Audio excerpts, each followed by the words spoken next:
What's up, working people? It's the Working Man Money Mark, sharing my 2 cents, and hopefully it makes sense.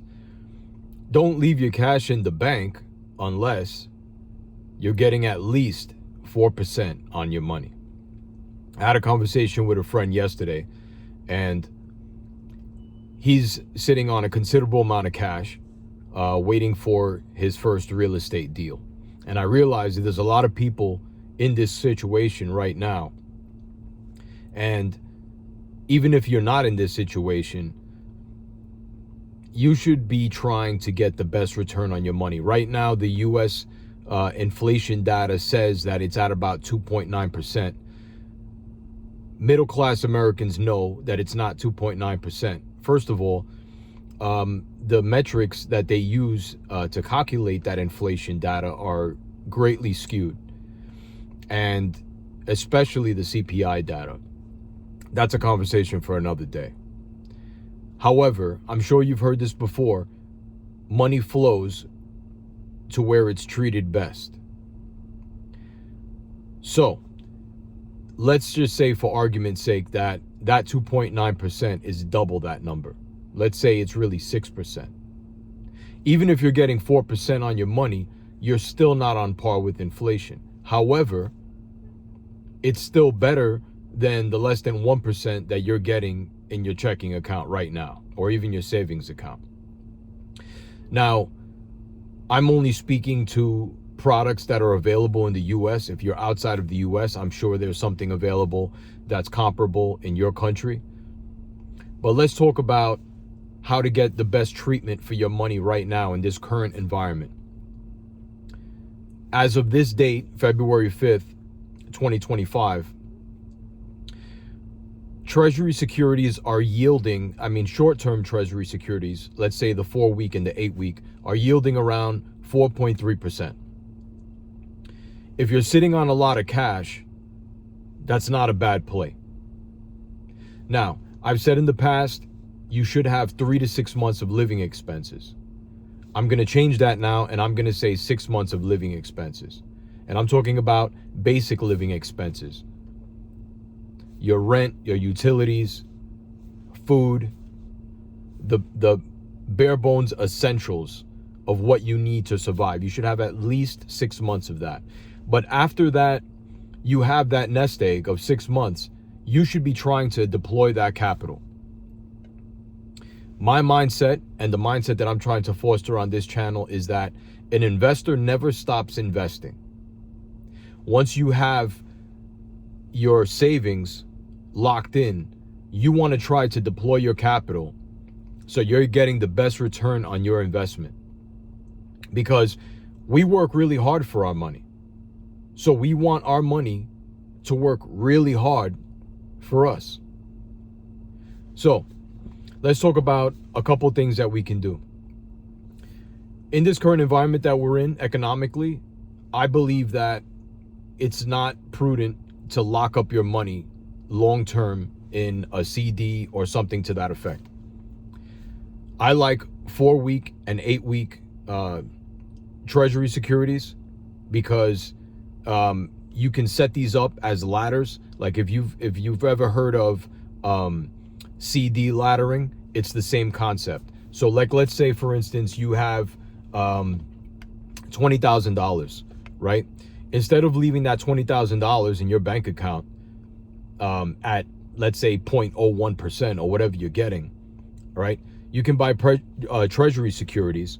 You can get, let's say, a 4-week at $10,000 and an 8-week at $10,000 and split them up that way.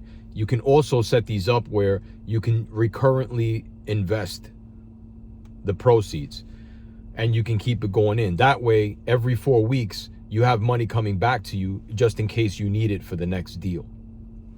The second thing, I deal with a couple of credit unions. Right now, one of my credit unions is offering 4% on a checking, granted that you meet balance requirements and certain other criteria. There's a lot of banks, especially credit unions, that have comparable rates.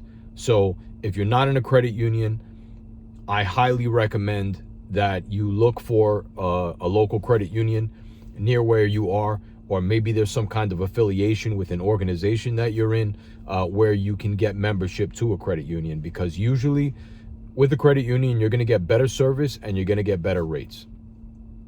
Additionally, you can go on Bankrate right now, and Bankrate will show you the checking accounts that have the highest yield.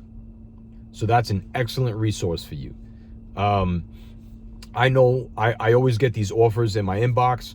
Right now, Amex is also offering a high yield checking account at, I believe it's 3.8%, which is not as good as Treasury securities, but it's also an option, right? Because we want to get that 4%, but we want our cash to be fairly liquid, so that if we're ready to jump into another deal, yes, we're earning that 4%, but we can deploy that capital quickly. Okay? Money moves fast. If you're going to be an investor, you got to be able to, basically ready, fire, aim, and jump on the next deal. Okay? So Bankrate, Amex has a product there, credit unions, and Treasury securities. So these are all the things that I would consider. And I just want to add one more thing before we end this video. Right now, I think we're entering a period where assets are never going to be cheaper. Now, the real estate market is local. When people say, oh yeah, the real estate market is down, that's ridiculous, because every market is different. Even within a city, you have several markets, right? Or a major MSA, as they call it. So I don't think it's ever going to be cheaper.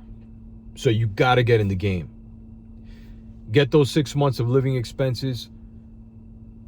Lock up your money at 4% or better, rather, and start deploying that capital.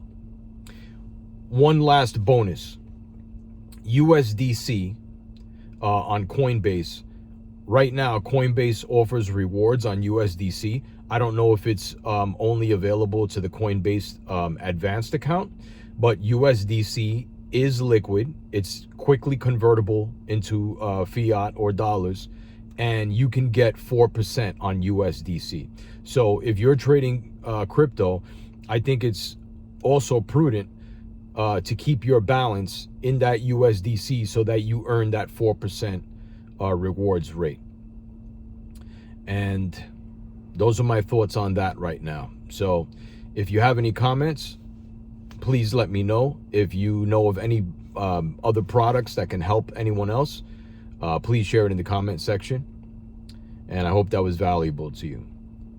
Lastly, the wise working man is anyone that's on the path towards financial freedom while simultaneously becoming the greatest versions of themselves. See you on the next one.